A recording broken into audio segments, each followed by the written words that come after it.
Hey everyone, welcome back to the Sports Psych Show. Thanks so much for joining me. Today I'm really excited to speak with sports psychologist Dr. Tim Rees. Tim, welcome to the show. Hi, welcome. Thanks very much for having me on, Dan. Super excited to speak with you, Tim. We always start by having our guests introduce themselves to our audience. So if you don't mind, let's start there. I will, and given that you introduced me as a sports psychologist, I probably should jump straight in and say I'm not. Oh, right. Okay, for these very clear reasons. I am a BASIS accredited sport and exercise scientist, and a British Psychological Society chartered psychologist, but I don't have HCPC registration, so I can't officially call myself a sports psychologist, even though I teach sports psychology. And I did used to be called a sports psychologist before sort of things changed. I could still get HCPC, so it's on my sort of potential to-do list. Going back when I had the chance to grandparent across, I've said, I'm just not doing enough work in that area anymore. My passion is around the research, so I sort of parked it. Now I regret having parked it. I should have got it then. Now I've got it. Anyway, by the by, you get the point. So anyway, yes, I'm Tim Rees. Thanks for having me on. I'm a professor here at Bournemouth University. And previously, I started my career at University of Exeter, but I did my degree and PhD at Bangor University in North Wales, where I sort of very quickly got an interest in I was already interested in psychology, and there seemed to be a lot of psychology on the degree at Bangor. In fact, there was and still is lots of psychologists on that. And I did my dissertation with two chartered psychologists. That was a chap called David Ingledew, who was in the School of Psychology then, and with Lou Hardy, who subsequently worked with as well. So, and then went on and I did my PhD with Lou and David before I got my first job at University of Exeter. Yeah, so at that point, I went through the BASIS route, British Association of Sport and Exercise Sciences, to get my accreditation. And at that point, I was called, I think, a sport and exercise psychologist. And then later, the British Psychological Society charter status. And I think you probably know the history of that sort of thing. But anyway, my title now as well is Professor of Sport, which I always think sounds like, I just run around all day long in my shorts. And in fact, I am in my shorts today because I cycled in and I haven't got any meetings. So I'm relaxed in my office. But yeah. Oh, yeah. And I should say, of course, it was my undergraduate degree was the normal sort of sports science. Then it was called Sports, Health and Physical Education. So that was the acronym SHAPE. And then I carried on at Bangor, did my PhD, with Lou, and that was around psychology of performance in a nutshell.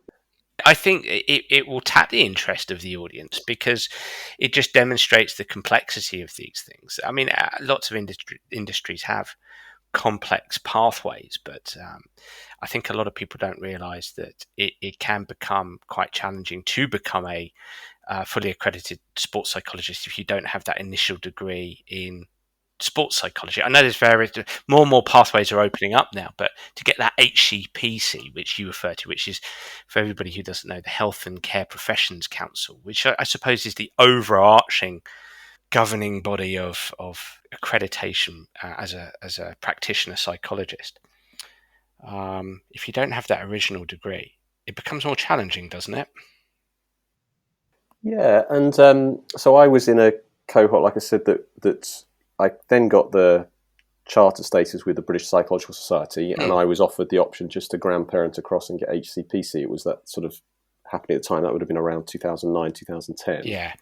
And I just, I was thinking, well, I'm not really doing. I'd sort of slowed down my applied work at that point, and I could see myself. I wasn't really, but yes, I can get it now. So the option for me is just to get a master's, but I think I can get a lot of the credits by prior experience or whatever it is. So it would be quite a quick trip, but for others, definitely trickier. Yeah. But it puts us in that grey area. I mean, we were just talking before we started, and we don't want to get into that in this podcast. We're on something else, but it's that whole thing of what makes a psychologist, and some of the stuff that's been on Twitter recently about people getting positions in, and I don't want to get into specifics, and other people getting very upset about what's happening and who's in and who's there.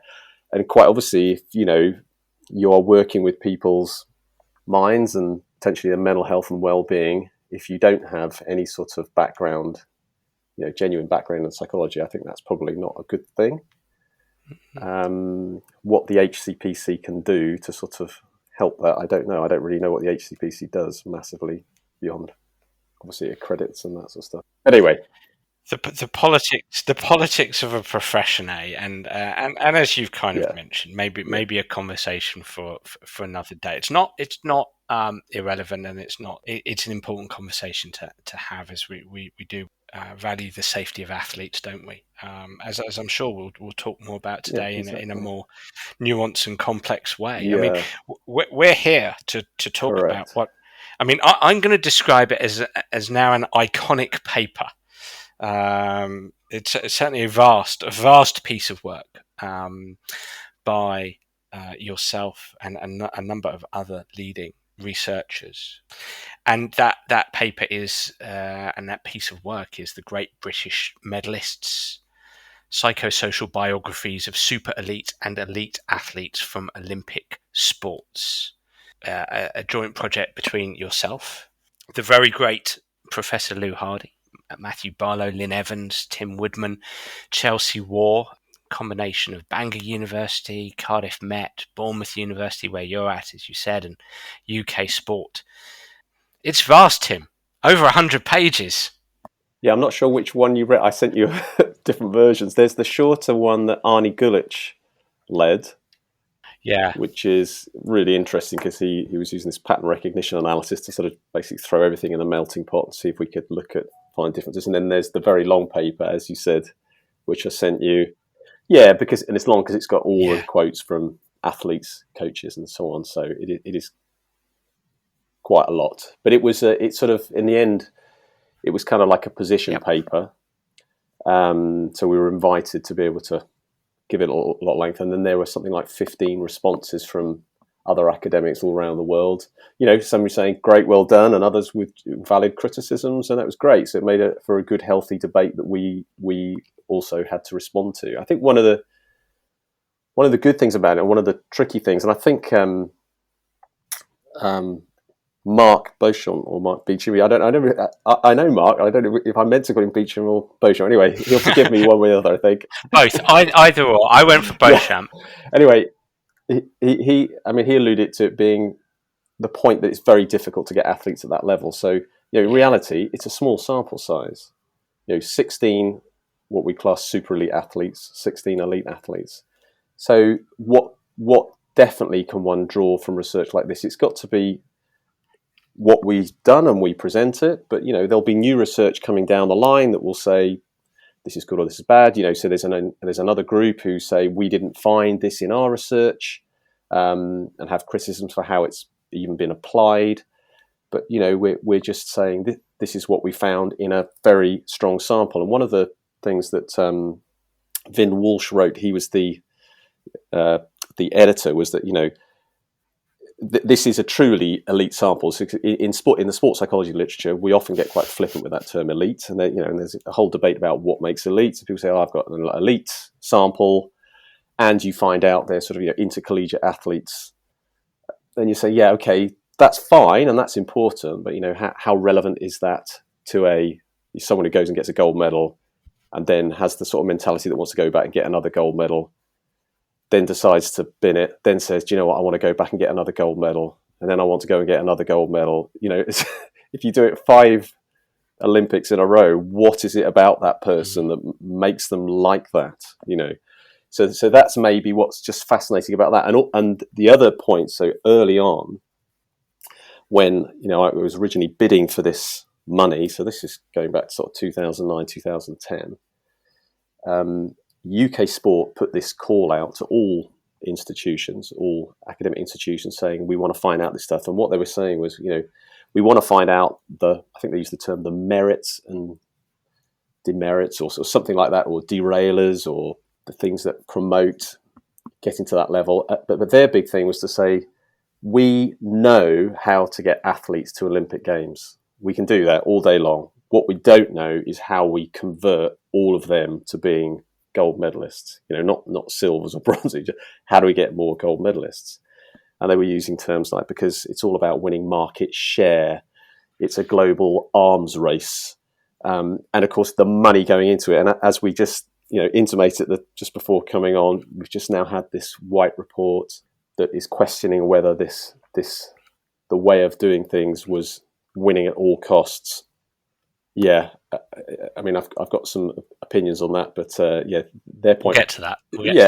There's UK sports saying we're putting a lot of money in.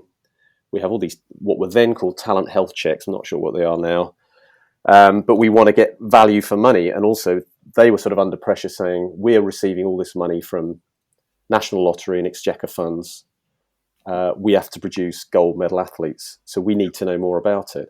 And and the passion, the drive for the project came from a person called Chelsea War. Now, she was driving this. She's now in Australia at the Queensland Academy of Sport, I think it's called.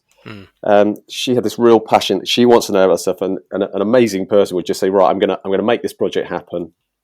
I'm going to get champions in for the project, athletes. We're going to get access to the athletes. We're going to try and get a great team together." So anyway, in a nutshell, we won the funding to do it, but I then had to go and bid a second time to convince them to go with me. And just as it happens, it was Lou, Hardy, and me sort of up against each other to get this funding. I'd literally phoned Lou the night before about a completely different paper. And he said, "I'm off to London tomorrow." I said, "Oh, I'm off to London tomorrow." We both happen to be going down to the same event to compete to win this funding. Anyway, as it happens, they shared the funding between us. So that's how it became this sort of joint project. Brilliant. Anyway, we were asked to develop this project. We brought in people from Australia, Bruce Abernethy. We brought in Jean Cote from Canada, Arnie Gulich, who's out in Australia. And then the first paper we produced, which is before we actually get to collecting the data, was a paper that has now, it's in Sports Medicine. It's a 2016 paper now, which is obviously had a lot of interest. It's had 54,000 downloads, which in academic circles is a lot. Yeah, not in other fields, but for us it's impressive. And in that, it's not Harry Potter. No, exactly. But for an academic, it's like, well, that's a great achievement. Yeah. And quite a few citations already. So, and in that paper, what we were trying to do is they wanted to know, what do we know about talent development? What do we think we know? What do we need to know next about development of talent? And what do we need to know next could well then drive ideas for the actual project. Yeah, the data collection. So you had people chipping in. You had people from senior management team of UK sport, various different coaches, plus the academics, all feeding into what do we need to do? How are we going to develop this project? What's it going to entail? And eventually it led to me starting to run interviews with the athletes, which actually occurred in sort of 2011. And then UK Sport put an embargo on us actually publishing the data because they wanted to claim some sort of competitive advantage potentially from the data first, if there was some to get before we were allowed to publish it. And then, subsequently over time, the stuff has been published. And I've got another paper still about the support structures, which is, in process at the moment. So it's been an ongoing thing. And I've been able to use it you may not be aware of the Research Excellence Framework, which just come in the REF. They call it REF 2021. I was able to enter all this as part of an impact case study for that to show the work, the impact that this work has had on the ground with various sporting organisations. So, in a nutshell, Tim, from 2010, at sort of the behest of UK sport, and obviously with the upcoming 2012 London Olympics, as money was being pumped into Olympic sports from the Exchequer, from the National Lottery. It was a case of we want to know the differences between super elite Olympians and elite Olympians, or elite athletes who are competing in Olympic sports. Is that the difference? Are the super elites winning the medals and the elites just competing in the Olympics? Well, in general, the idea was the super elites would win the gold medal and would go back and get another, hopefully a gold, but it might have been a silver, something like that. The elite athletes had gone to an Olympics but hadn't medalled. And what's interesting about that is because by any stretch of the imagination, you go to the Olympics, you are world class. I mean, yes. But in this case, we were trying to say, were there any subtle differences between, the ones that go who are world class and the ones that somehow get a gold medal? there's going to be luck at some point, isn't there? So, but you're trying to say across all of these athletes, when we take the 16 here and the 16 there, and we match them. So you match for sort of era coming through, gender, everything you could. You're effectively saying these two athletes are, it's both on world class. Was it now I forget, like A class funding or whatever. Both on the same sort of level of funding, so that we're not saying, I'm comparing this person who's amazing with this person we know isn't as good. In principle, they're coming through at the same time. Is there something that might have differentiated why one got a gold and one didn't? And interesting, you mentioned 2012, which was a successful Olympics.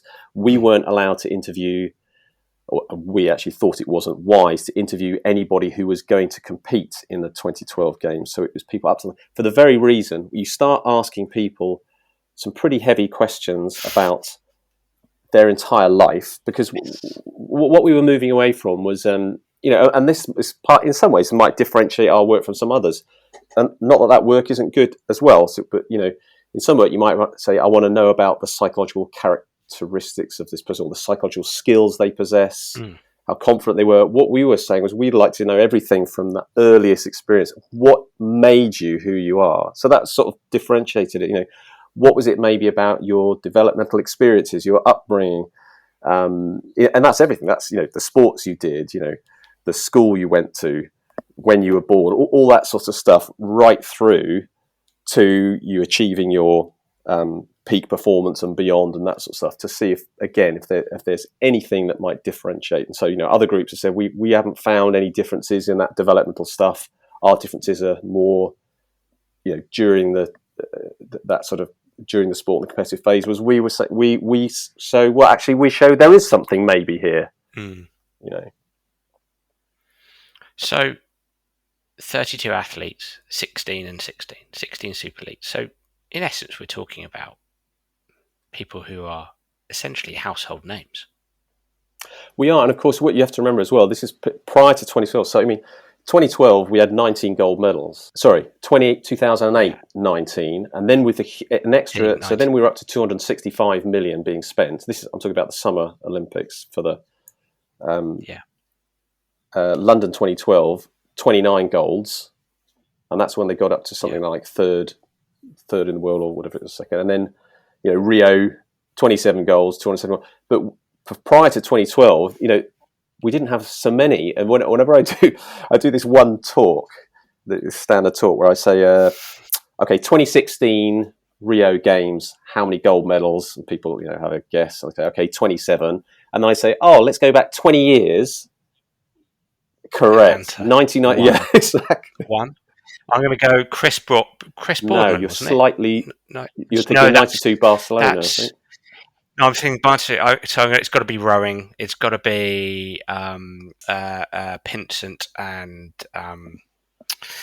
forgetting the name of one of the greatest British Olympians of all time. Yes. Redgrave. How embarrassing.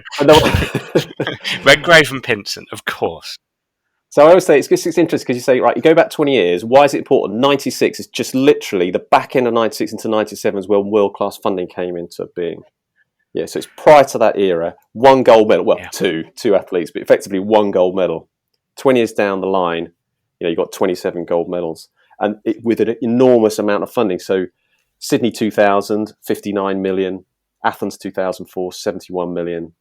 2008, 235 million. So, so you come from that real amateur sort of perhaps blood and guts thing to where you are now. So the point I'm raising is there weren't that many multiple gold medalists to choose from. Obviously, things have hugely changed.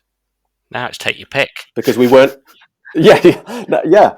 I mean, it'd be amazing. Now, you're still going to get hold of people, but I mean, if people perhaps could get more data than we had in our study, because don't forget also, not everybody said yes. Yeah, of course. But in the main, people were very good. One of the interesting things I found about, because I personally did all those interviews, and at one stage, so Chelsea Wall, who's running it, said, look, I don't want to just unleash someone on these athletes who's very inexperienced, and I wasn't inexperienced. And I could see her point, because you go into an interview with this athlete and they immediately look you straight in the eye and say, so what's this about? What's going to happen with it? They sort of almost tell you they know everything about it already, because they're just, they don't take prisoners, and you have to be ready to, and they all generally calm down very quickly. But, if you were prone to fluster in that situation, you could have been, beaten on by these athletes, because, they are my experience anyway, they were very no-nonsense people anyway. You were asking questions around psychosocial development. Yeah, so we were asking about not just psychosocial development, but also about practice and training history and all that stuff. But obviously for us, we're probably more interested in that sort of thing. Yeah, so I would be asking about personality, psychological characteristics, psychological skills, early developmental experiences, where they went to school, any problems in family childhood, like, so things that would come up might have been traumatic experiences. And I don't want to really use that term because we don't use it in our study, but early developmental experiences like, say, death of a parent, divorce, alcoholism in the family, neglect in some way that might be experienced, things that might have happened that might have an influence on them, as well as asking about their early experiences in finding a sport, because some of them would then watch, they'd watch an Olympic Games and thought, wow, this is the first time something's really speaking to me. I'd like to have a go at that, or they find a sport that they're good at. So rowing would be a classic, wouldn't it? Let's say you're no good at the most ball sports or team sports that are out there, and someone puts you in a boat, and you realise, wow, I'm 6'7" with a huge pair of lungs and long arms and legs, and I can power a boat much better than everybody else. Wow, I can really find a domain in which to thrive. Thinking about, we were speaking to Mark last time about the psychology of human thriving. Thriving and achieving, and everything that does for your self-esteem as well. Wow, and if you've had difficulty at some point in that experience, maybe then finding the sport that's why you put all your energies into sport, as opposed to you might find music, so you put your energy into music or something. And the flip side of that whole thing, when people have said, oh, that early developmental stuff, and it leads into criticisms about mentions of adversity or trauma or stuff like that. The flip side, obviously, is traditionally people experience difficulties in their early development, and that can lead to drug taking, alcoholism, and terrible outcomes for those people. So we're not being glib in mentioning this is what we found. Something that one of the key findings, as we saw it, was it seemed to be that the super elite could be differentiated from the elite in having this experience of an early developmental difficulty, in combination with, effectively, in interaction with finding the sport. So in close proximity, they also found the sport something in which to thrive. It might be in a coach or a teacher showed them the way, and they could maybe take all of that energy that might have been difficult for them and plow it into that one sort of thing. So that's quite an interesting finding. And again, one of the things that comes up in Twitter and others is that's one of the finds that people get really upset about. Yes. And I can see, you don't want to. Who wants to say, "Oh, it's great if our kids have had early experiential difficulties and trauma. Let's give all kids a hard time." It's a terrible message, isn't it? But all we've been trying to do is report this is something we found in these athletes. That in itself is interesting. And the applied implication might be you have to sometimes look beyond that immediate thing, learn a bit about the person before you start working with them. You would do it every time you work with an athlete. You want to know what makes them tick. You might not always be able to get into that stuff, but it's one of those ones, when you chat to people, they sometimes say, oh, it's the first time I've really talked about this stuff. And because I've tended to keep it on the down low, whatever. Well, can I because this is fascinating, because I want to unpack what you found, and you've already hit upon some fascinating things, and again, just to bring us back to strip things away. UK sport, we want to know the difference between gold medalists, multiple gold medalists, and people athletes who are brilliant but just are some of the best in the world, but go to the Olympics but don't medal. And so you've had this wonderful opportunity to sit down with 32, 16 and 16 elite athletes, and 16 super elite, and you're interviewing them. And essentially, you're trying to find out 6 different facets of psychosocial development. Number one, positive and negative critical life events. So you want to know about the experiences these athletes have had growing up. Number 2, you're interested in personality. Number 3, you're interested in the psychological constructs of commitment, motivation, and the general desire to compete. Number 4, you're asking them questions around engagement with pressure and emotional regulation. Number 5, something you label as context and environment. And number 6, relationships with coaches, family, and peers. So 6 facets that you're exploring through your questions. I mean, just dwelling on something you said there, that athletes, oh wow, this is, it can feel like their first opportunity to open up in this confidential arena. I mean, in general, how open did you find them to be? Well, incredibly open actually, and it is pretty humbling because I mean most in the main, bar a couple which I did the interviews in a venue, but it was quiet. I was going to their houses as well. They're inviting me into their home. Some were saying, "Do you want some lunch? Cook me lunch, or let alone cups of tea and coffee." And all right, and you're looking at people that you know from having watched the Olympics and all that sort of stuff, and they're just lovely. Well, just regular people. Yeah, except of course they've done an extraordinary thing. Yes, and they start to tell you about it, and unbelievably open. And right off the bat, I was saying I'm going to be asking you questions about this. At any point you decide you don't want to discuss this, that's fine. If you say something, you say I'd rather that doesn't go down on record, we'll cut it. But you're learning some pretty dramatic things about these people's lives, of course, of which lots of people have in their lives, but we just thought it was interesting because it just tells a story about what these people are like. Because we always, I mean, the point isn't it, every time you watch an Olympic Games, World Championships, some incredible feat of athletic prowess goes, and this is probably why we all still get inspired by sport, despite some of these problems that we know about as well. And you think, how do they do that? What makes them who they are like that? What makes them? I mean, tennis. Why are people, or how are they still competing at a certain level so fiercely? What makes them who they are? And sometimes by the time you finish these interviews, you feel really humbled, and you think, would I want? So if let's say you've got kids, you say, would I want my kids to be like that or something like that? Well, you might not when you by the time you get to the end and it's sort of they've had this experience, they put the importance of sport above everything else in their lives. They don't just want to be the best, they want to be the best they can be. They're ruthless, selfish, obsessive. You start thinking, would I really want to be friends with a person if you listed it like that sort of thing? But maybe that it's those sorts of characteristics that are the characteristics of people at that level. Not all, no doubt, but that's certainly in our sample. We found some pretty interesting things. Yeah.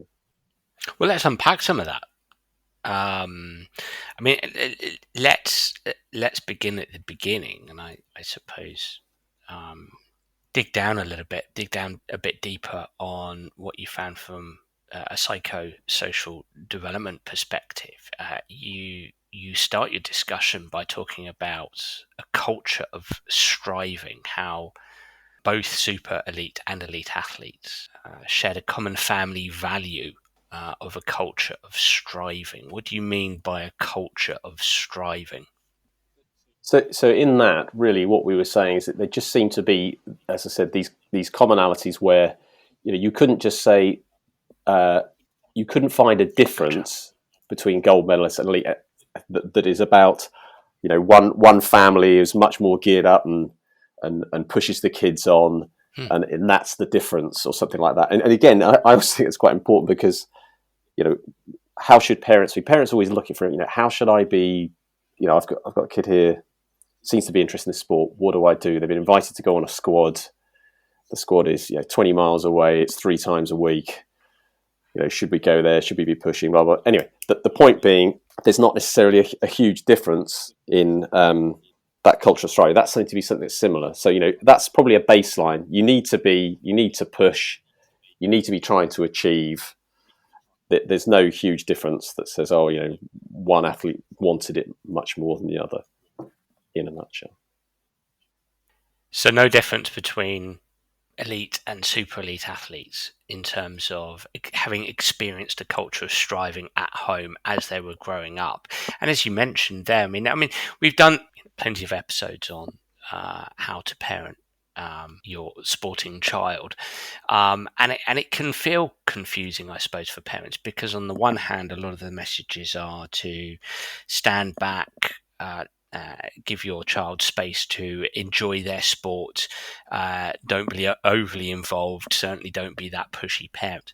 On the other hand, research like yours does uncover a familial environment that emphasize striving and thriving, and that feels like parental involvement. Yeah, and I think you would always say, yes, parental involvement and support, but where that goes wrong, yes, is when you get to that stage of pushing beyond what the athlete wants to do, isn't it? Yeah. So parental. I mean, my interest even coming to this initially was I was interested in the support structures around athletes, support, and there's lots of research, isn't there, as well, about parent support. But obviously, it's doing, some people would say, well, you've got to do it the right way and so on. So I think the point we're just saying is that just the culture, in other words, what it's like in the family is there is that thing about pushing and training hard. I mean, I can remember one athlete saying, so my dad would always go out running at something like 5 a.m, whatever it was, and I knew if I wanted to spend any, because he was a surgeon and was working hard all day and stuff like that. So I knew if I wanted to spend any time with him, I had to go out running. And the dad didn't say you had to do it, but he said, I saw my dad always doing this stuff, high achievement in the family generally, and he was always going out there running every morning at 5. So he started to go and join him. So, it might be subtle, but, there's that culture of getting out there and doing stuff, staying fit. And that idea that if you want to achieve something, you do actually have to go for it. You can't just sit around and wait for it to come to you. So there's an element here of social learning, modelling through social learning, and the decision is by the child, whether it's to, I get the opportunity to spend some time with my parents. It's not necessarily a top down authoritarian parental style. You must do this. It's just that, as you've written, it's the values of the family. It's the general behaviours in accordance with those values that the child is being exposed to. Yeah, exactly. But even that's not easy, is it? Because if you're, traditionally you might say, I play tennis or something like that, and so you're going down playing a lot of tennis, and your kids go, they want to come and join on and come along to the tennis club, and they join in. But if your kid just doesn't want to play tennis, that's going nowhere. So that whole parental thing is a minefield. And I certainly don't think I know what the answer is, but it's interesting, isn't it, that the paper that Mark and Nick Ostermars recently wrote with about human striving, they mention this point of some of the work of Arnie Gulich, who is on our stuff, is suggesting as well that actually, you could specialise early and focus on one sport and you have great junior success, but that doesn't necessarily lead to adult success down the line. Actually, the best format is to have experienced and tried out lots and lots and lots of different sports, as well as appreciable amounts of practice and training in your main sport, but also that will allow you to find your sport. And from a genetic point of view, you're going to find the sport you're best at by trying lots of different things.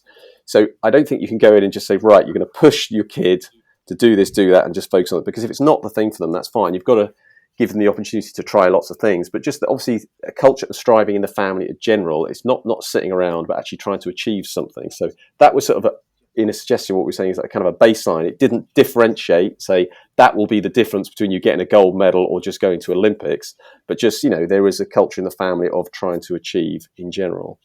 This culture of striving manifested itself in one or more of four different ways. Number one, an environment and expectation of achievement. Number two, a strong work ethic. Number three, a highly competitive home environment. And number four, high value on mastery and outcome. It just feels like a child is subsumed into familial values related to those qualities. It's interesting though, because the mastery and outcome one, although there's that general culture of striving, but when you get also to one of the things we saw as a differentiator between the super elite and elite, it seems like the super elite actually had that mastery and outcome focus, whereas the elite were much more just the outcome focus and not necessarily so mastery focused. In other words, the super elite wanted to not only win outcome focused, but mastery, as if they also wanted to be the best they could be. So not just the best, but the best they could be. And so you wonder if an elite athlete, yes, they want to win, but if they have got less potentially of that overall mastery focus, then they are less likely to be willing to say, do you know what, I want to go back, put in the training. Hopefully in 4 years, I might get another shot at getting into the Olympics. And if I get into the Olympics, I might get another shot at getting a medal. Yeah, I think my brain is whirring away at the moment because I it's particularly on the mastery and outcome differentiation, and we'll unpack that in a bit. I'm just kind of pausing on that home environment that children are born into, and almost differentiating in my own mind. It's just a raving hypothesis here from what I'm reading in your work, but kind of thinking about a child is born into this environment where his or her guardians, parents are, and siblings are all, mastery is all consuming, striving is all consuming. We go out at 5 a.m. and go running, and then, they've got, fairly high powered jobs, perhaps, maybe, as compared to perhaps, and I'm being somewhat binary here, but as compared to, say, the ambitious sporting parent who is somewhat authoritarian in their approach, who, part of their discourse is gotta win, gotta win, gotta win, gotta high perform. And so subsequently that becomes quite a maladaptive approach because there's not an emphasis on mastery. But that's just my musings, basically.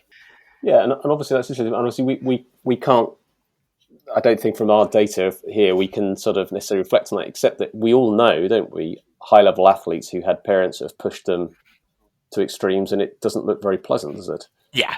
Or is certainly not very healthy in the long term, and later down the line, you often hear, through autobiographies and things, that athletes comment on the fact that actually this wasn't a great period in my life, despite the successes I achieved. No. I think, so when you're doing this, we might have been thinking, there's going to be a difference, isn't there, between the super elite, the super elite, much more driven to want to achieve, but actually say, no, across the board here at this level. And again, don't forget that could be because it's around world class. It's already world class elite, let alone super elite. Whereas, you may find it different. So the data that Arnie Gulich recently reported, that's the meta-analysis of practice and training, they were sort of comparing, sort of world class with national level. So maybe there's a difference there, or there'll likely be a difference between that and a non-elite or something like that, where you wouldn't get that same thing. Whereas I think all we're saying is here, obviously, to get to that level, you don't get there without pushing in some form. Where it leads on to those more maladaptive examples you gave, I'm not too sure, really. I want to get on to the differentiation between the super elite and the elite, but in your data it demonstrated that they both displayed similar levels of conscientiousness and commitment training. So there was a sort of an equality of commitment there. Yeah, same thing again. And another one that I found fascinating. It's not all athletes, but you would say to them, because we were going through as well the training practice histories. Okay, so age, I don't know, 19, Tuesday the 3rd. How much? What train? Oh, right. Whatever. They go back, come out. They've got a massive pile of diaries. Open it up. Every single session written down. But I know that's not the same with all. You come across some athletes that say, "I never write anything down. I can't be bothered with that." But we certainly saw that a lot. They would absolutely log every single bit of data on the training that they had done. So in terms of that sort of conscientiousness, I think, wow, okay, they're coming back and they still have all this information sitting there. Wow. And maybe that's the kind of person they are. Sorry. Both the super elite and the elite. That's across all, exactly. All. Interesting. And not with any sort of, obviously this was more the case with them and more the case with them or something like that. So the similarities we're seeing here from your data is that there's a culture of striving in both the elite and the super elite that you interviewed. And you also discovered that the sort of levels of conscientiousness and commitment to training was very, very similar. So let's start talking about where there are differences. And I suppose we start in this wonderfully controversial area. As you write, super elite and elite athletes could be discriminated by the experience of a foundational negative critical life event that occurred in close temporal proximity to a positive sport-related event. Now, I'm guessing we're going to be talking about stuff here that we don't necessarily say you can overtly produce or reproduce, and you wouldn't necessarily choose to. You were just, you were interviewing these super elite and elite athletes, and you're just reflecting back what you were told. But can you alluded to this a bit earlier, but can you tell us a bit more about this? Yeah, again, this is important because I have given talks before where people said, okay, so what? Because, what can we do with this information? And I would say, okay, I think it's just interesting to know. It's about trying to know your players. Because what we were also trying to say was you could come across, some of these things could lead to quite difficult behaviours in athletes. And I mean, and you will know in your experience, some of these players at the highest level are difficult to deal with. Now, if you're a coach who's, losing their patience a bit and getting fed up, you might think, I need this person out of my team. They're too disruptive. They're causing too many problems. And all we'd be saying is just be careful.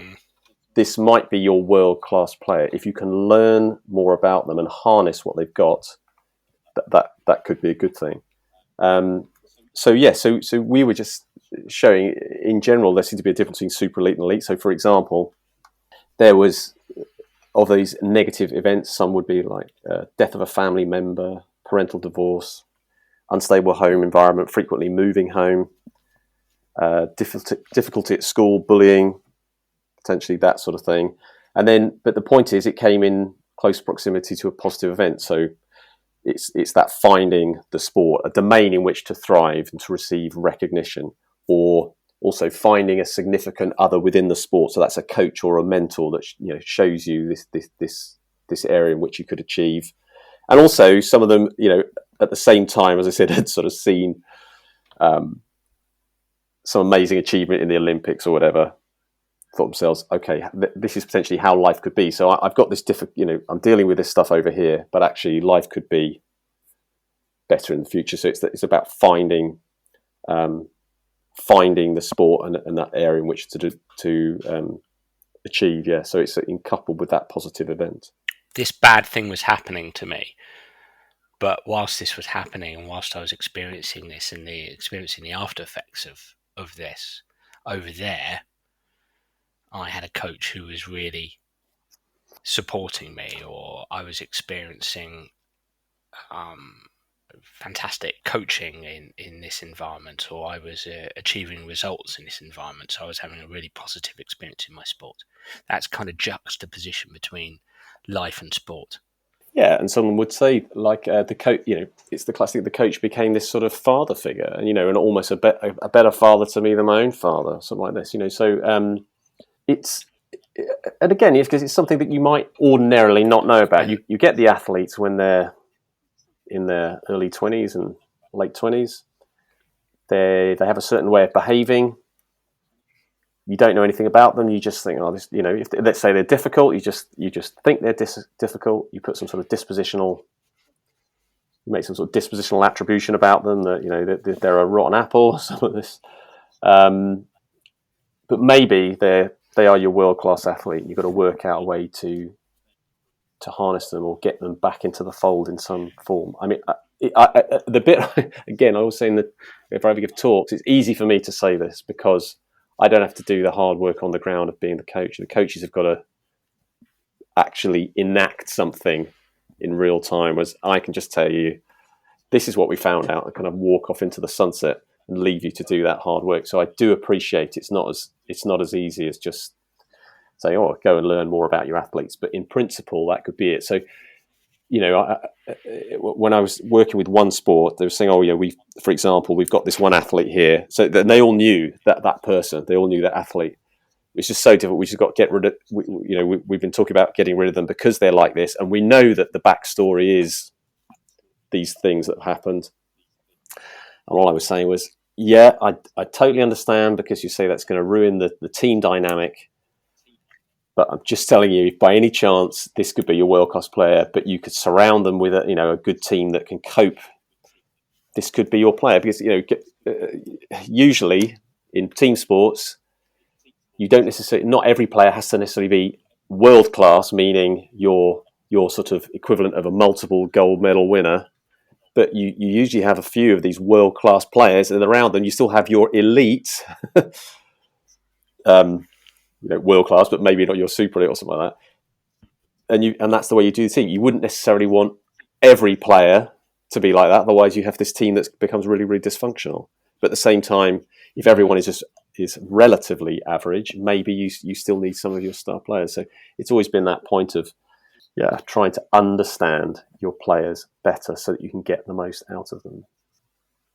It makes me think of a couple of things, Tim. It makes me think of, I think at the coalface, I suppose the overarching environmental intervention there is a psychologically informed environment where the manager, the coaching staff, perhaps the leaders, embrace this notion of understanding the thoughts, feelings, or striving to have a greater understanding of the thoughts, feelings, personalities, and experiences of the participants in that environment. Actually, just having better conversations about the people that you're coaching, and then perhaps exploratory conversations with those people.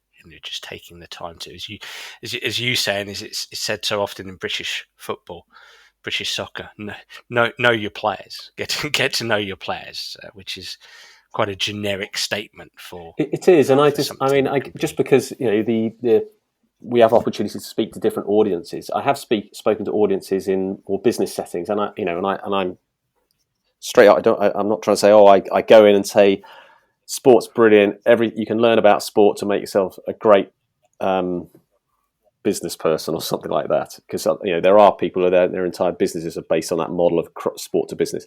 I don't do that, but one bit I just try to take out of our stuff is, again, it's know your people, and that's a huge thing in business settings as well. Know your people, because you work with difficult people, don't you? It just happens, and you can easily say, again, like I said, they're a bad apple, get rid of them. Whereas maybe there's a reason why they're like they are. Can you harness them? Obviously, if you can't, then they're causing too much disruption, and you need to move them on.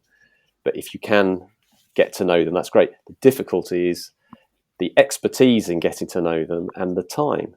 So coaches, you mentioned soccer. How much time does a soccer coach or manager have to know everything about all the players? So the easy thing is to say, I'll bring in a psychologist to work with them. And of course that would be good, but you certainly wouldn't want it to be divorced of working with and through the coaches. You get all those issues, don't you, of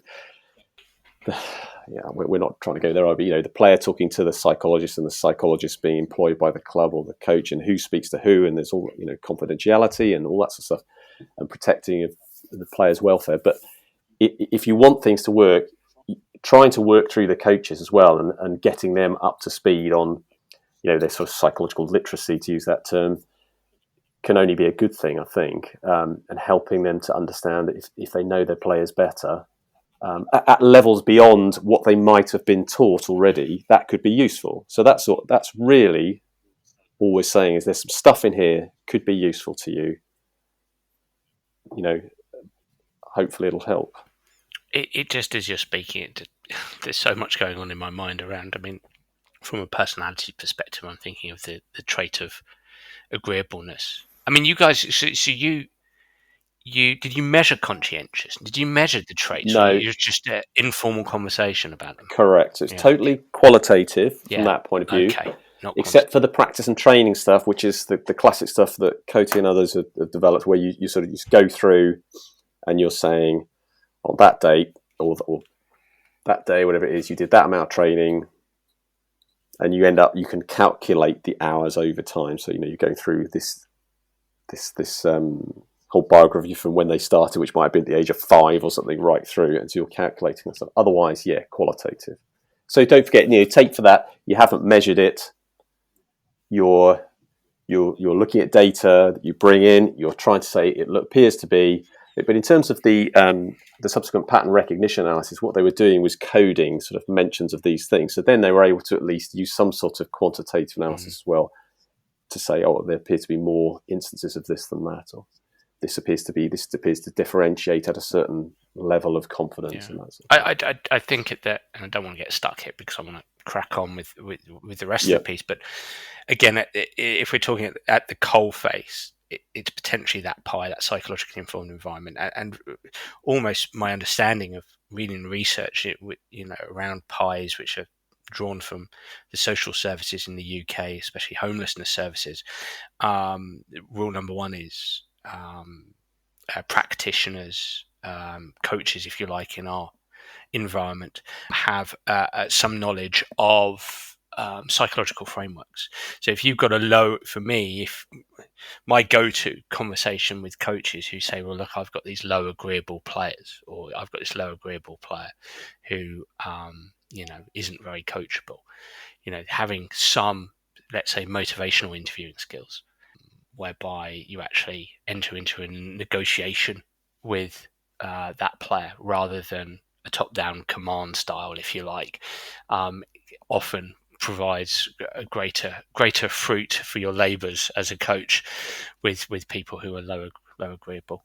Yeah, and I don't want to get massive into that because I'm not sort of a huge proponent of motivational interviewing, but the point I think you're making is, as opposed to just in effect barking at people saying this is what we're doing, you actually do need to sit down with people and have a conversation. More of a negotiation, more of a consultative approach, a negotiation, perhaps a bit more autonomy supportive. Those kind of buzzwords that hit the social media airwaves. Listen, let's crack on because there's so much good stuff here. They could also be discriminated by the experience of a mid-career significant turning point that increased the focus, motivation, or determination of super elite athletes, but decreased the focus, motivation, or determination of elite athletes. Yeah. So by this, what we were really saying is, normally you think, great, you get selected for something that increases your motivation to want to continue, but you may have deselection. Okay, so let's say you're dropped out. So the way I often just think about this one is, this is my sense of interviewing them as well, is the super elite. Let's say the elite athlete. Okay, the elite athlete gets to go to the Olympics. It doesn't work out in terms of a medal, but they go to the Olympics. They still perform well, but they don't medal. Then they come back. Then they're thinking to themselves, right, do I want to spend another 4 years of unbelievable hardship and training that I might get selected to go to the Olympics, but it's not guaranteed. Yeah, I might get selected after all that time. And if I do get selected, if I have a good run, I might medal. And if I might medal, you never know, I might get to the gold or something. So what they will tend to do is say, do you know what? Do I want to do this? I'm thinking about settling down with my partner here, maybe starting a family. I just want to enjoy time with my friends. So this is okay, that's what I'm going to do. Whereas I felt with the super elite athletes, there wasn't a choice here. They say they go to Olympics, great. say that, or they go to a world championship. The first time something goes wrong, it doesn't quite work out, or they get deselected. All they thought is, right, I'm now going to redouble my efforts because I have to go. I have to go to Olympus, and I've got to have a shot at trying to win a gold medal at all costs, above everything else, and everything else gets thrown to the wayside. And the other way this sort of came out as well is that later on, when I'm interviewing some of these athletes, they'll be saying, do you know what, even now, a couple of years down the line, I've got a lovely house, nice family. I would give it up to have another shot at going for another gold medal. And then you're thinking, whoa, that doesn't strike me as normal, as we would see normal behaviour. But maybe that's because, by definition, a multiple gold medalist is abnormal. They're in that tiny bit of the normal curve, So you shouldn't expect normal sort of behaviours. So anyway, to come back to the initial point, those deselections, poor results, just appeared to motivate them to redouble their efforts to get back, either to prove other people wrong, just because they feel they've got to get to that Olympics, to go for it, and have a shot at getting a gold medal. Well, it bears relationship with the next two discriminators, it feels, whereby you outline that, from your conversations, the super elite athletes demonstrated a higher need to succeed, more selfishness and ruthlessness with regard to their engagement with sport, and higher levels of obsessiveness and perfectionism with regard to sport. And I'll add the next thematic discriminator into that. Sport held relatively more importance than other aspects of life for super elite athletes, but not so much for elite athletes. So there's some, and the point is about that. That doesn't, in some ways, again, doesn't that sound unhealthy for a normal person? Yeah, absolutely. It feels, and let me say, you point this out, across your discussion, that a lot of these things sound unhealthy. They go against how sports psychologists might approach advice or conversations with coaches. As you mentioned earlier, we were talking before I clicked the record button about the White review that's just come out about the bullying culture at British gymnastics. It kind of, you read it and perhaps it sits a bit uncomfortable, and yet these people exist. What do we do with that information? Well, and I think that's it. So we are touching on some really interesting other stuff, aren't we? So there's the whole debate, isn't there, in our field about well-being versus performance, and what is your role as a sports psychologist? There's some of the debates go back. There's that great one, even in the Sport and Exercise Psychology Review, the sort of the toing and froing one. Anyway, if you're working with an athlete and they have a lot of stuff going on in their lives, but they've asked you to help them win a gold medal. So should you immediately say, we need to talk about you and all these difficulties you've got first? And the athlete says, well, hang on a minute, but I'm paying you to get me to win a gold medal. So what is your role? And well, obviously we'd say it's both, isn't it? But if you go and say, I want to really help you to get over these problems, and you lose your competitive drive, is that a good thing? I don't want to start beating up on me and listen to this saying I'm really saying some bad stuff, but I raise that because again, as we said, prior to when we were collecting data, we said, no, we're not going to interview anyone who's aiming to go to the 2012 games. For the very reason, let's say I sit them down and they start talking about this difficult stuff. I said, let's bring it all out into the open. Let's talk about it. Potentially difficult stuff arises where then I'm in a situation where we should be referring you. You need to deal with this in some form, and they start to resolve all these traits that you might see as being negative or bad for their mental health. and then they're less competitive or something like that. You know, are we doing this service? I mean, the point was we shouldn't be speaking to athletes about they're focusing on the Olympics, so we weren't allowed to interview anybody who was in the run-up to 2012. But again, then in the crossover, as you say about the White Review, so the White Review is saying there is this sort of widespread abuse that is going on of athletes, and others that, like, so Kath Bishop wrote in the Guardian as well. You know, is this sort of winning at all costs and the marginal gains? Is this what drives things on? I mean, coaches as well are under pressure. So, as I've mentioned before about what were then called, I think they're not called that anymore, but they were called talent health checks. You sit down with coaches. What are your plans? What are you expecting to achieve? What have you achieved? Where are the athletes at? You know, the coaches are often on precarious contracts, so they're under pressure to deliver. So they're pushing their athletes, and if the athletes are not achieving, what do they do? At the same time, you know, you speak to anyone who works in elite sport, and they might well use that term that elite sport is brutal. It is so tough at the top. So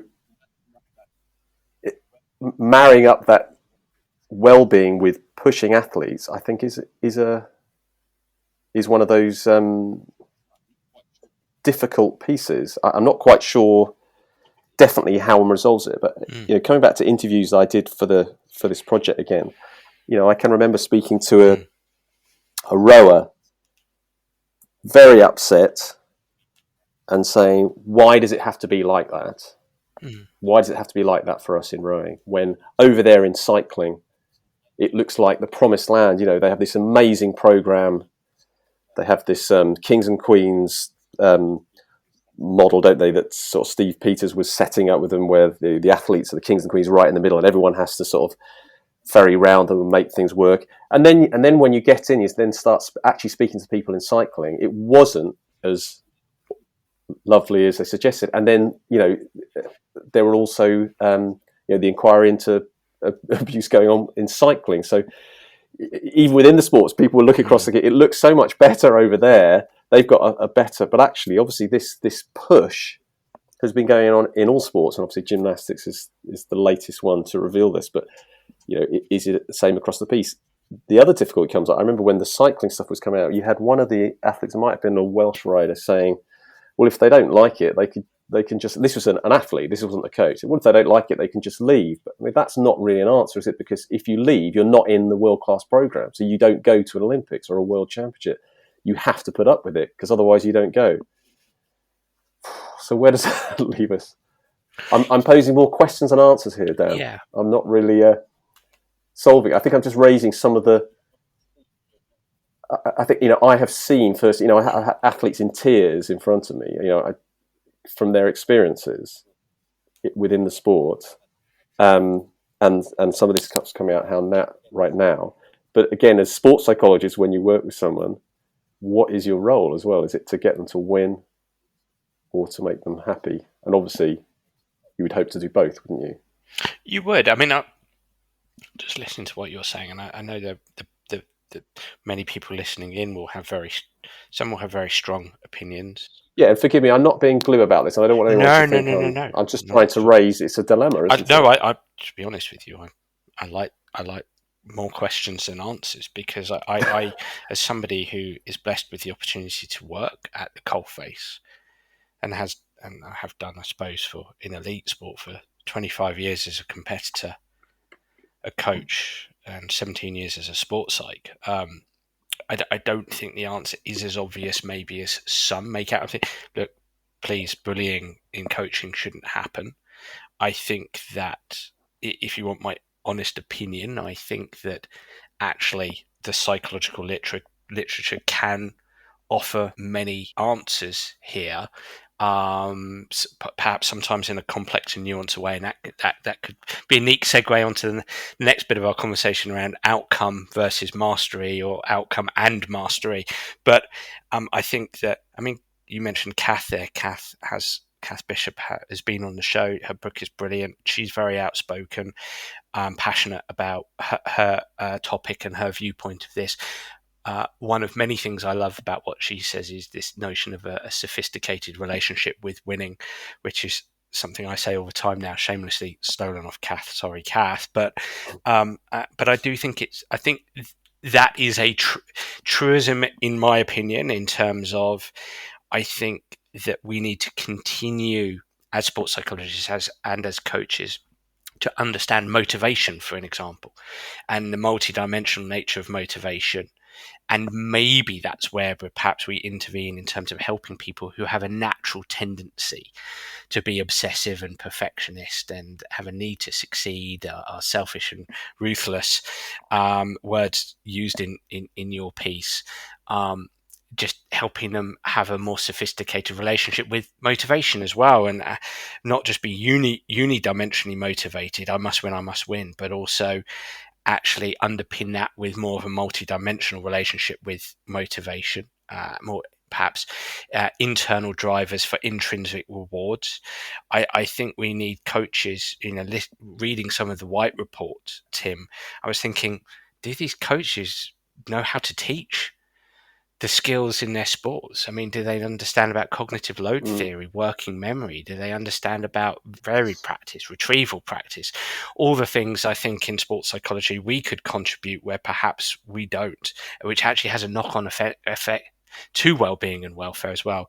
Sorry, I'm going on. Bear with me here, but I just think I think there are some answers there, but I do agree.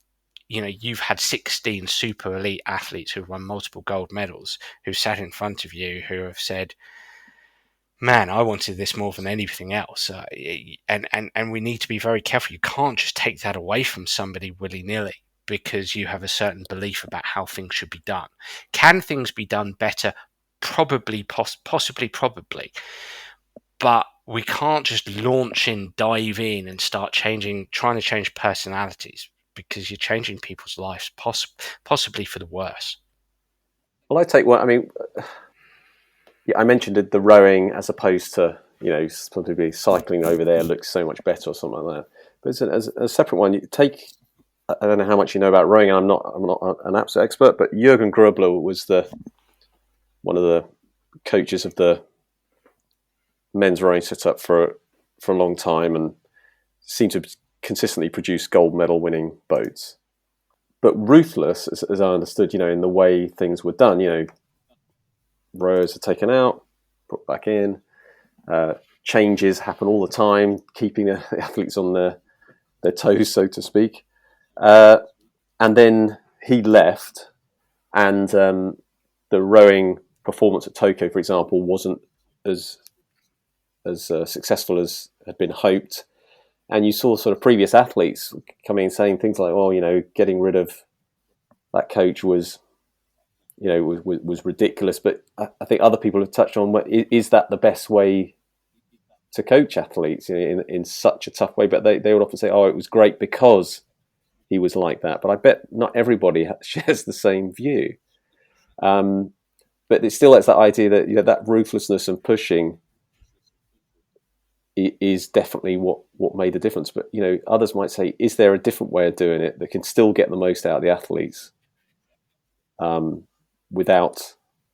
And again, I haven't personally been there to see exactly how he does things, but is he a great coach because he got a lot out of them, or was he pushing in ways that we might think are not acceptable? Yeah, and again, I don't know for sure on that. Which suggests the importance of maybe the flexibility of the coach, and it points me to work by Professor Sophia Jarrett on coach-athlete relationships, and Sergio Lara Bercial and his work on elite level coaches, and just that, I suppose, the in-between, the negotiation between coach and athlete, and the coach's capacity is the direction we need to go, is the coach's capacity to keep a close eye on the psychosocial factors, the intrapersonal factors of the athletes that they're coaching as that coaching process unfolds. Interesting. And I suppose it's a neat segue onto the next bit, which is the super elite athletes had a dual mastery and outcome focus, with a strong link between the process of training and the outcome of mastery or winning.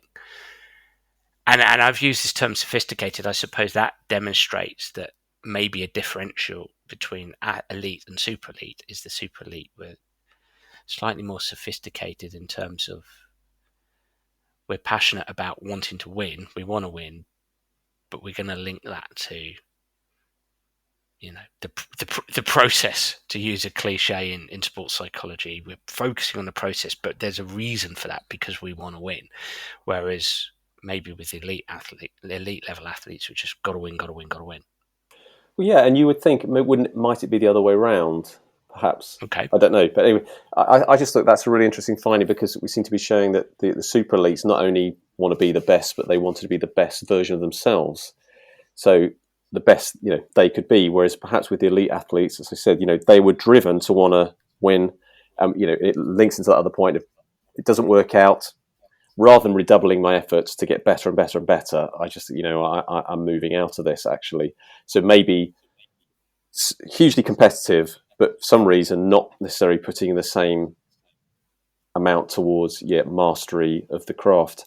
And I think that's important, isn't it? Because for a long time, when you go back to the classic sort of task and ego orientations literature, you often had this thing where ego bad, task good. So task is the good guys, ego is the bad guys. But you don't get to the top without wanting to win. So, and the point is, it's not either or. You can have both. So your super elite appear to want to win. Yes, they're hugely motivated to want to win, but also hugely motivated to want to be the best version of themselves and putting the time into practicing and training. So, again, another subtle difference, which might say something again about the importance of encouraging people to maintain that drive, but also making sure, if they want to focus on that aspect of mastery as well, and not letting that slip by the wayside as they go up through the ranks. And sometimes, again, you come back to the literature of people achieving, perhaps if they've had it too easy early on, when things get tough, people start to perhaps lose interest because, and that's the idea of when you, as a junior athlete, you get onto a junior athlete support program earlier because you're better than the others because you trained more as a youngster, and then this going gets tough, and you say, "It's not for me. I'm moving on to something else." Yeah, it's interesting growing up. I mean, having been a pro golfer growing up, I grew up in an era where Sir Nick Faldo was world number one. So we had an Englishman as world number one, and everything about him, I suppose. And I don't want to step too much out of it. Now Fitzpatrick. Wow, yeah, we're recording right now. Last night, Matt Fitzpatrick took home the US Open. Unbelievable. That shot out of the bunker. Cripes. Yeah. I mean, what about the psychology of that coming from that level? It's unbelievable. Anyway, yeah. Yes, I was nervous watching that. It is hard down that back stretch on a Sunday in a major championship. But with Nick Faldo, I mean, everything that you've described in this study, I suppose, could be directed towards his approach. But I think he really immersed himself in mastery, in task, in mastery, which worked in servitude to winning. And I'm sure, as a guest, I want to step out of ethical boundaries here, but as a good guest, I think if you asked him, would you go back and change anything? His absolute obsession to improving his golf swing, I'm going to say that he'd say no. That. Yeah. Do you think because it disrupted his natural? I mean, some of the work on the strokes sometimes caused disruptions that he then had to work on overcoming, or what's?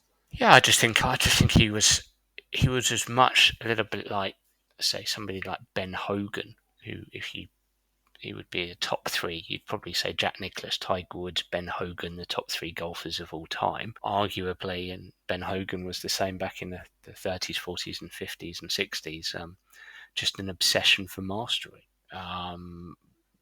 with wanting to win, but as much a will to master. And I'm guessing that in their own way, they loved every second of it. I'm guessing it was fun, but not always fun in its traditional sense.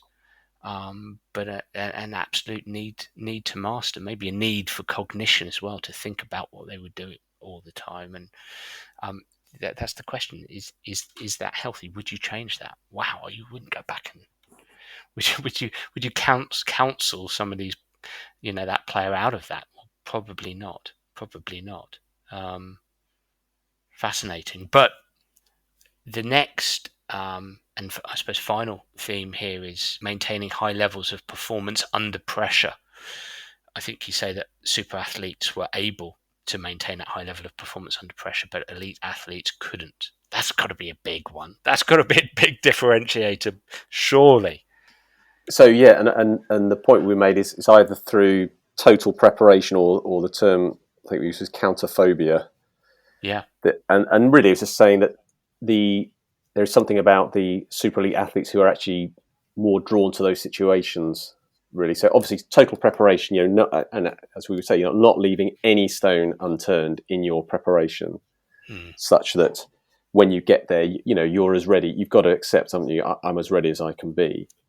But the counterphobic thing was, this sort of need to go towards those high pressure, intense situations. That's part of what makes them who they are or makes them alive. And one of the things is perhaps slightly tangential, but the team at Bangor were getting into is, what is it about some people that they like to get into those situations that put them into real difficulty so they can then overcome them? Because in their ordinary life, ordinary life is difficult for them to cope with, and in day to day, normal stuff is difficult. But when I'm in this situation, that's when I feel most alive, and I can pit myself against the pressure and the intense situation then, and control it. So I can control my emotions in that, and that's what I really live for. Whereas, day to day stuff is just messy. I can't control it so much. Whereas and they've often used the examples of climbers, which in difficult situations, which is obviously not really relevant to this. But yeah, it's interesting that we seem to see that difference between super elite and elite in that particular version. I think that you describe it as counterphobic attitude is fascinating, because I'm particularly interested in approach behaviour in athletes, right? Because I watch sporting events and I'm looking for that. I don't think you can always observe it because it can be quite discreet, but the brain working towards or away from, I just think underpins actions, the execution of actions, the efficacy of the execution of actions, and behaviour out there, the capacity, say in team invasion sports, to be aware, to anticipate, to make decisions, to physically coordinate your muscles effectively and optimally. And I just think that's such an interesting finding, that actually these super elite athletes, actually they walk into the lion's den, don't they? There's the saber-toothed tiger outside the cave. I'm actually going to walk out there. The rest of the gang are going to hide in amongst everybody else in the cave. I'm going to walk out, and actually I'm going to face that saber-toothed tiger. That's essentially what you're saying, aren't you, in evolutionary terms? These are the super elite athletes. Yeah, and the point is that going into that arena and having to pick stuff and just to focus on winning, if we were getting some of the stuff that we were suggesting, that all of this other drive leads them to these situations, and then when they get into them, this provides some sort of temporary relief from all that other stuff that's in their heads, all that other stuff that causes them difficulty in normal day-to-day life. I can absolutely throw myself into this, and all I have to focus on is this, and that's where I feel most alive. That's my office. That's where I feel comfortable. I am drawn to those situations, such that when I don't then have the opportunity to go into them, I can struggle with normal life. I mean, you got examples. There's that lovely book, I think it's called Winning at All Costs. I mean, it gives examples from Paul Gascoigne, where he'd say sort of, the being on the pitch was the best place because the pitch had boundaries. It has got boundaries. It's got lines, hasn't it? The ball goes out of play, it comes in. It's got a referee who keeps everything in check. I've got people to go against. When I score, it counts. It's nice and it's totally controlled. That's where I'm most happy. Out of that situation, my life is a mess, and it's really difficult to cope with. So for some people, they are drawn to those situations, whereas some would say, oh my gosh, I've got I'm playing in my first cup final, and I'm absolutely petrified. Some people are just, this is absolutely what I live for. I mean, I don't know anything about Fitzpatrick, but it was fascinating that he said just before, I think, the final round, he said something like, well, I won here, in the amateur version, whatever it is, at Brookline in 2013. So I think that just gives me an advantage over the others, so I feel pretty confident going. I think, hang on a minute. How in the heck can you stop me thinking like that? It's unbelievable. Approaching that situation thinking, this is just absolutely what I was born for. Yeah, obviously you may have been trying to tell the others, I'm not going to buckle today. Yeah. That's quite possible as well. But, where does that come from? That ability to just think so positively about the situation that's about to rise. Whereas, another person might be quaking in the boots, at the thought of trying to keep this chasing pack. That definitely would have been me, quaking in their golf shoes. But I think the Paul Gascoigne story there is fascinating because it just made me think of, that's got to be a clinical psychologist's dream remark there, especially a clinical psych who's into personality science, because when you talk about borders and boundaries, it comes back to that trait of conscientiousness. So it's almost like I shift my environment into my competitive arena. I've got these borders and boundaries, so it helps me feel more conscientious. I step away from that, and as low a conscientiousness as, well, not that you're going to find, but by his own admission, a little bit all over the place. And I take another example. Just again, I may be speaking off topic here, but you take another example. So I had to do a podcast recently it was to do with MMA fighters and these famous brothers, the Shamrock brothers, and one of the comments that he was making said, when I get in that octagon, whatever it is, that's just where I love to be. I in reality, I like to hit people and hurt them, but you're not allowed to do that in normal life. And and I've had failed relationships and alcoholism problems. But when I can get in that ring in a situation where I would be utterly petrified, for that person, this is absolutely, where they want to be. It's all simple. They're allowed to do it. There are, again, boundaries. And probably certain boundaries for behaviour. There are rules, not that it always might seem that to others, but yeah, there are. So. Well, interestingly, Tim, actually, Frank Shamrock has been on the Sports Psych Show. One of our early episodes. Forgive me. I apologise. I will go back and dig that out. Sorry. Yeah. But this will actually be a neat segue onto my final question for you, because I actually asked, because it was a mind-blowing conversation with Frank Shamrock, who is a very interesting character and took a very studious approach to his fighting, very scholarly approach, and we unpacked that scholarly approach. And I did ask him, because again, I'm almost coming back to the approach behaviour and inhibited behaviour, the way the brain works, the Jeffrey Gray stuff in the 20th century, research in the 20th century on the biological basis of personality. And because I'm thinking, there's no way I would get into that octagon and do that. I just know I can't. And I did ask him, can anybody learn this stuff? And he was pretty adamant that you could learn to be a fighter at the highest level. I'm not so sure, because I just think it doesn't resonate with me, because I don't think I could get in the octagon. I think I would have too much fear. I'd be inhibited too much. So my final question for you is, you did this and it was for UK sport, and obviously you can talk about what you can talk about, and there's going to be some things that are confidential, but do you think, from this research, do you think anybody can learn to become a super elite athlete? You were in that interview room. Can anybody be one of those people that you interviewed, or is it not so much that you're born, but there's just a series of things? It is the biological basis of personality plus early experience, familial experience, plus exposure to training, plus some luck. Can you learn to be a super elite athlete?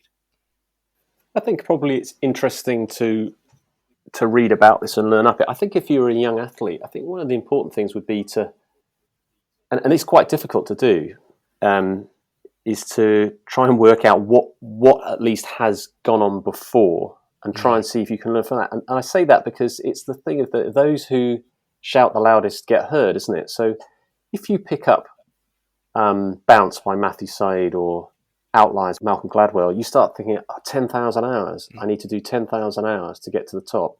I need to train harder than everybody else. Or you read Dwayne "The Rock" Johnson, tweets, always be the hungriest person in the room. Or someone says, the latest thing is grit. You got to have grit. And the next one says, it's all about growth mindset. Got to have a growth mindset. Before you know it, you're in a mess. and also the other thing with this someone's got a psychologist. They've got a psychologist. I need a psychologist now. I definitely need a psychologist. And maybe you don't. Maybe you're doing just fine as you are. I'm not taking away. Then you get into this whole argument again of actually, I think it would be good if we had these psychologically informed environments to really help. But I think you can learn from that information, but whether you would become a super elite athlete just depends on so many things. One of them is quite obviously luck in finding the sport that which you are best suited to. So from a genetic point of view, you are likely to find a sport you work for. So I'm only 5'8". It's highly unlikely I would have ever made it in the NBA, even if I'd wanted to, and I was younger than I am now. Because the odds are stacked against you in terms of height. I mean, amazing that the Golden State Warriors just won, didn't they? Steph Curry is actually relatively short, isn't he? 6'2" or 6'4" or something like that. But amazing. But most average, aren't they? 6'7". Yeah. 6'8" wingspan. And some of the tallest players have been 7'7" or something. Is that Jorge Murasan, Manute Bol, place like that. So there's got to be some sort of genetic propensity there, and the same for other sort of power and strength sports. I'm taking my while to get to this. Frank Shamrock's interested. The Shamrock brothers are not biological brothers. No. So are they? So they happen to come into the family that took them under their wing for sort of wayward boys or whatever. But both had very difficult upbringings, moving around a lot, abuse, and everything. So something was driving them, and then they find that they're good in the arena at fighting, and that becomes a really comfortable place for them to be, where they can get out all this anger and aggression. So, but is it deterministic? I mean, and that's the big thing, isn't it? Because the other bit in the literature around the sort of the talent and the trauma, and I don't want to get in whether it's talent needs trauma or or trauma leads to talent or adversity. All of this stuff, if we're not careful, starts to sound deterministic. Like the environment causes that. And the same with the 10,000 hours. 10,000 hours will lead to that. Or other things that I think you and I might have commented on Twitter as well, where people say all of these things, as I say, all of these things could be learned or whatever it is, and you find out, well, actually, most psychological traits as well, all psychological traits will have some sort of genetic underpinning. It's something like 50% heritability for psychological traits. So there's something you're born with. Whether you make the most of that is a different kettle of fish, But, it's even with the resilience, all that thing about resilience training, people saying, oh, what about resilience training? Well, you're probably born with a certain level of something which you might call, if that's what you're into, resilience. Okay, a certain level. Okay. Yeah. I think you can certainly train, and that's what as psychologists we would be about, wouldn't it? You'd say, okay, this is your personality. Let's work with you and try and improve on aspects that you struggle with. So getting nervous before competition, let's maybe work on that, or albeit over time, the more you compete, you're going to get a bit more inured to it, and you'll just cope. But we wouldn't suddenly make you naturally want to go into a ring and fight, perhaps, or we can't immediately turn you into a world-class athlete. And at the minute, again, with the whole genetic bit, there's no gene for elite performance. Okay, you probably have, it's thousands of gene variants influence the sport in which you're most likely to achieve. And if you find that one and you put in enough good quality training as well as training in other sports, and you find a coach and a good mentor who shows you the way and doesn't lead you the wrong, you might get lucky and you make your way through. It's messy. Yeah, I'm sorry. It's not even that I'm dodging the question. I'm sort of. No, I suppose I was just interested in terms of, because the interviews are around the psychosocial elements, and there is complexity there, and a mix of traits and characteristics, etc., etc. And if you've studied the differences between elite and super elite, people can't just turn up and suddenly be obsessive. They can't just suddenly turn up and be selfish. These are quite complex characteristics within specific traits that have a biological link to them. Yeah, because let's take obsessiveness as an example. There's probably there will be some level of, as you say, biological link, so genetic underpinning. At the same time, you may have had experiences. You may have had this, family of striving, let alone there've been some things that have happened to you that have somehow, and you found this sport that really seems to be right for you, and for whatever reason, you're now desperate to achieve. You have perhaps a higher level of obsessiveness towards your sport than someone else. Now, of course, that obsessiveness could lead you down the wrong path. You get obsessed with detail and training too hard, and you leave nothing in the tank for competition or something like that. You overpush. So you need then people to come in and say, okay, that's great. You've got this obsessive need to win.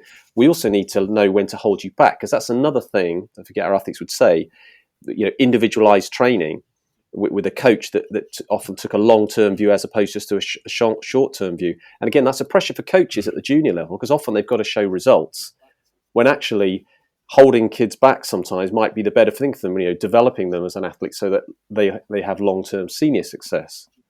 Yeah. So do you know what I mean? I someone say, "Oh yeah, I coached the under-9s. Yeah, they won the championship this year. Yeah, hoping to win it again next year." And you're like, "Well, all right. What about the other kids that want to play? And in a couple of years' time, might be your best players, but are getting decide I don't want to play football for this team because it's too competitive, and the coach is a bit obsessed with trying to win at this level." It's messy and complex. Correct.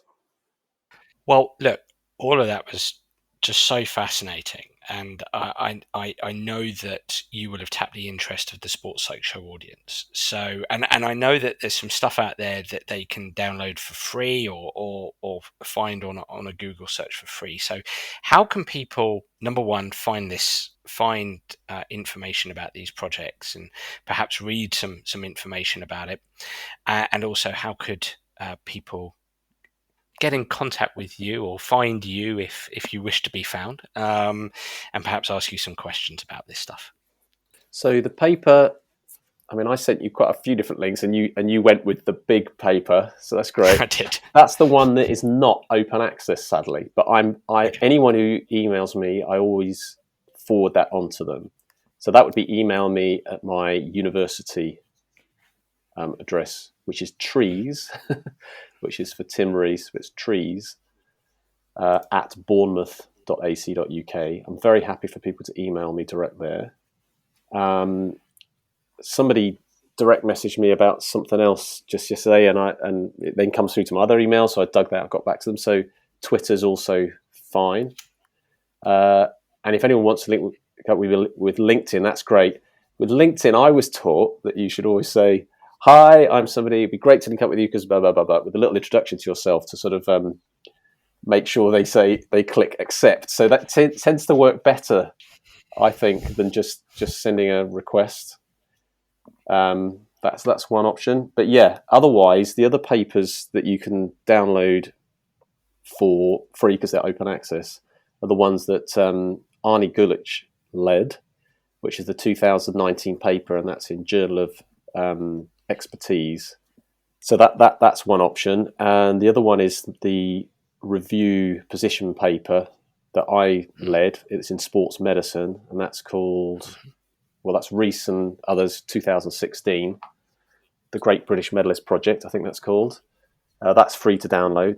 That's one other option. And also, I mean, I did send you a link. There's that article I wrote for The Conversation, which I think is about busting 3 myths about talent development. That's an easy read that touches on some of this stuff as well. Perfect. Yeah. Tim, thank you so All much right. for all of that. That's awesome. So fascinating, and more questions than answers, which I think is important. So thank you so much for your time. All right, thanks a lot, then. Well, everybody, I really enjoyed that podcast, and I'd love to hear what you, the listener, thinks. So please do get in touch via Twitter or Facebook or through my website, danabrahams.com, to tell me what you think of the Sports Psych Show. And if you do have any suggestions, I'd be delighted to hear them. I'm already looking forward to next week's episode. Bye for now.